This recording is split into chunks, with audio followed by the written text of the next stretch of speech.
What's up, guys?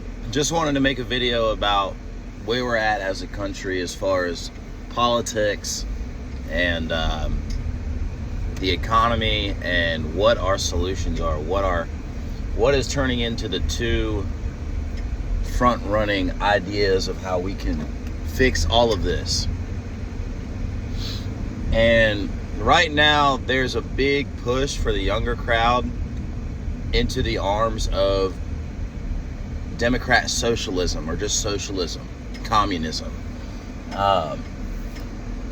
They want to redistribute wealth. They want to take money from white people and redistribute it to everybody. They want their hippie commune. They want all that. But here's the thing. What are the Republicans offering as an alternative? What are they offering? Endless wars? Oh, you can eat ramen until you're 40. You'll never own a house, or if you do own a house, you'll be 45 years old by the time you can afford one, and you got to go live in the ghetto, risk getting shot every day. What is the alternative?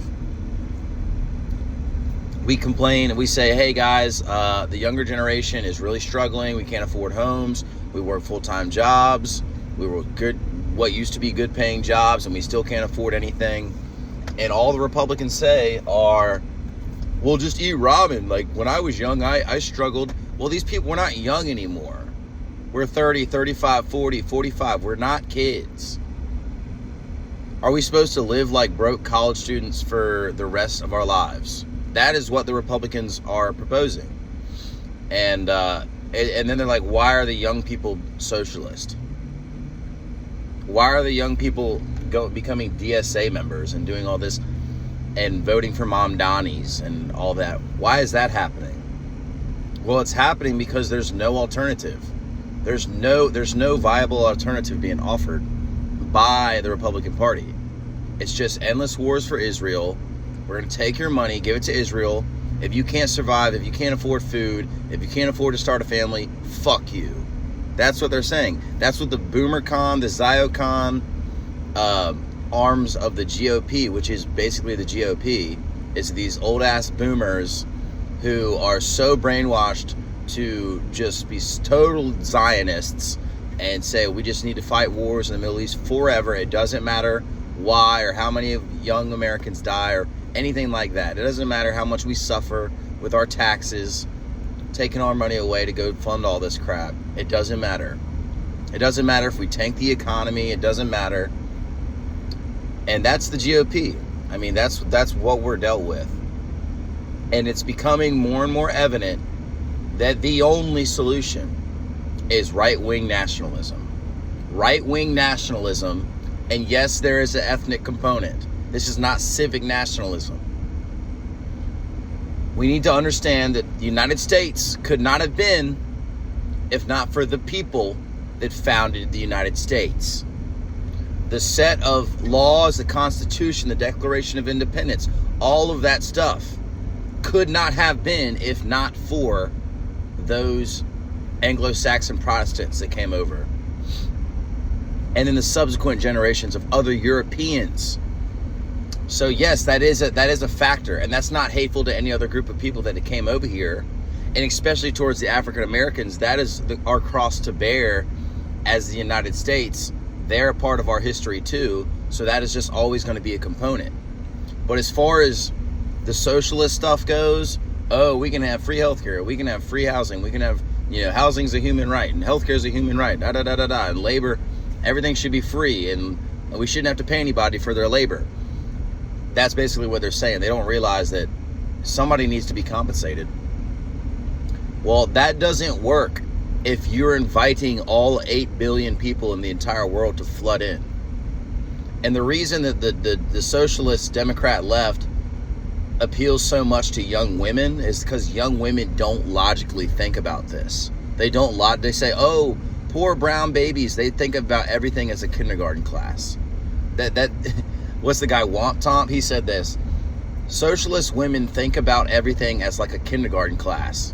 If there's like a 40-year-old rapist from fucking Somalia, that's just a poor baby that they need to, that we need to share with the poor baby and everybody needs to share equally.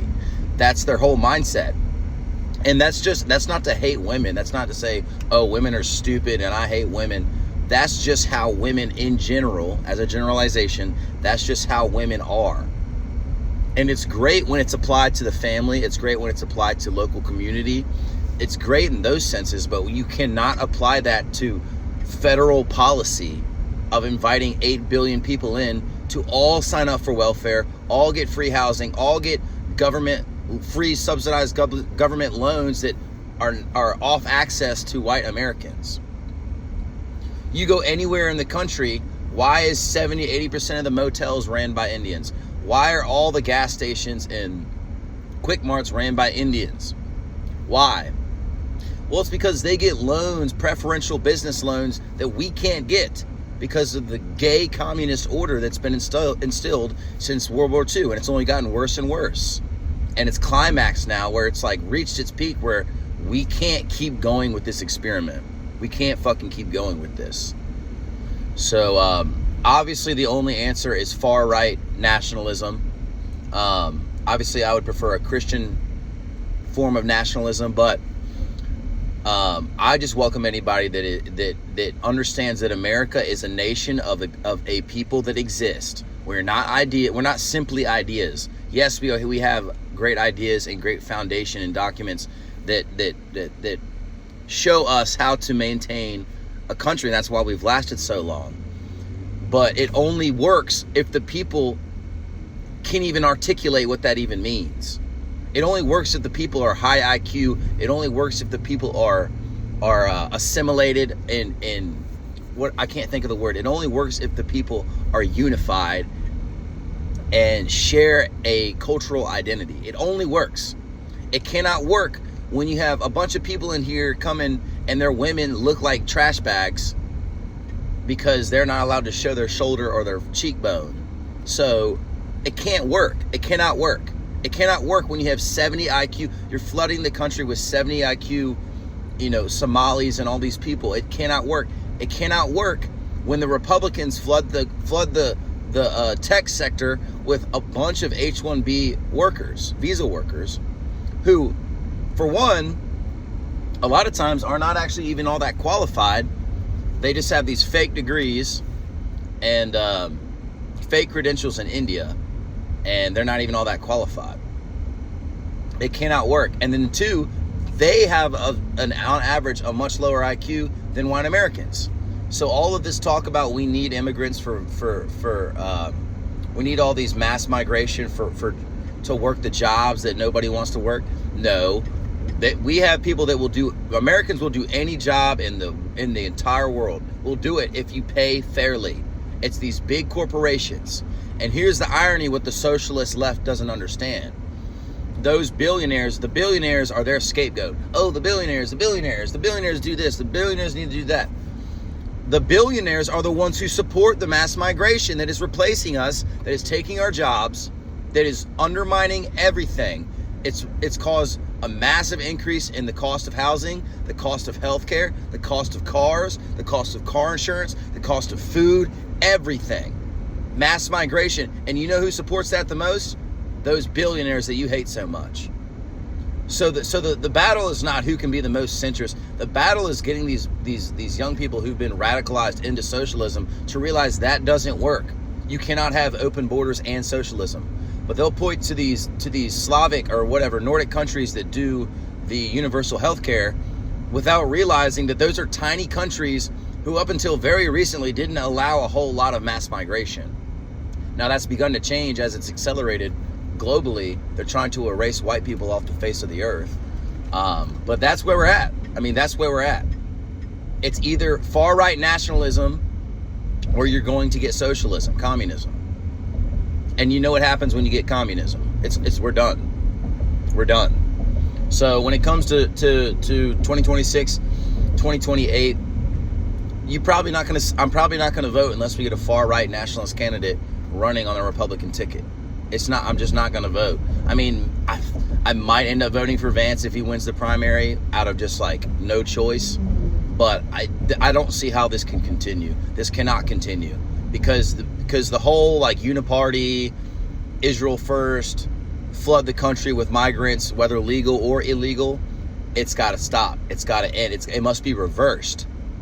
So that's the ticket right there, guys. It's about getting these young people who've been radicalized to be radicalized in the correct direction. To the right.